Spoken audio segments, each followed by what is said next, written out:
TCS कंपनीतल्या धर्मांतर लैंगिक अत्याचार प्रकरणी नाशिकमध्ये आज सकल हिंदू समाजाचा मोर्चा आहे। टीसीएस कंपनी ते जिल्हाधिकारी कार्यालयापर्यंत हा मोर्चा काढला जाईल।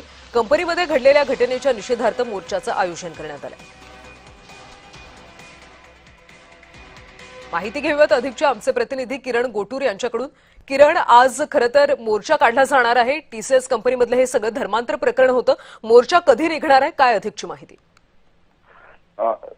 कल्याणी 10च्या सुमारास हे मोर्चा निघेल अशा पद्धतीचं माहिती हे मिळते। नाशिकचा जो टीसीएस कंपनी आहे, म्हणजे ज्या कंपनीमध्ये हा संपूर्ण प्रकार घडलेला आहे, त्या कंपनीपासून ते जिल्हाधिकारी कार्यालयापर्यंत हा संपूर्ण मोर्चा निघणार आहे। या टीसीएस कंपनीमध्ये एका महिलेचं लैंगिक अत्याचार करण्यात आला, तिला धर्मांतरासाठी प्रयत्न करण्यात आला आणि त्याच पद्धतीने इतर महिलांसोबत लैंगिक छळ असेल, विनयभंग असेल, अशा वेगवेगळ्या पद्धतीचा त्रास देऊन हा सगळा जो आहे तो प्रकार केलेला आहे। एका मुलाचं धर्मांतर करण्यात आलेलं आहे। अशा सगळ्या संदर्भात 9 गुन्हे जे आहेत ते नाशिकच्या मुंबई नाका पोलीस ठाण्यामध्ये दाखल झाल्यानंतर या सगळ्या प्रकरणाला सुद्धा म्हणजे या संपूर्ण प्रकरणाच्या तपासाला सुद्धा वेग आला असताना आता या सगळ्या मुद्द्यावरती हिंदुत्ववादी संघटना आक्रमक झालेला आहे। नाशिकच्या ज्या टीसीएस कंपनीमध्ये ही संपूर्ण घटना घडली, त्या टीसीएस कंपनीपासून ते जिल्हाधिकारी कार्यालयापर्यंत अशा या मार्गावरती या मोर्चाचं आयोजन करण्यात आलेलं आहे आणि मोठ्या प्रमाणात नागरिकांनी सहभाग घ्यावा अशा पद्धतीचं आव्हान जो आहे तो हिंदुत्ववादी संघटनेच्या वतीने करण्यात आलेला आहे।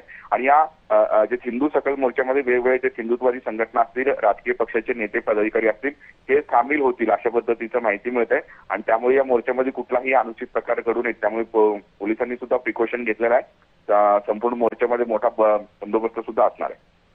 नक्कीच हा मोर्चा कशा पद्धतीने पार पडतो आणि हिंदुत्ववादी नेते सहभागी होतात का याकडे लक्ष असेल। किरण, धन्यवाद माहितीसाठी।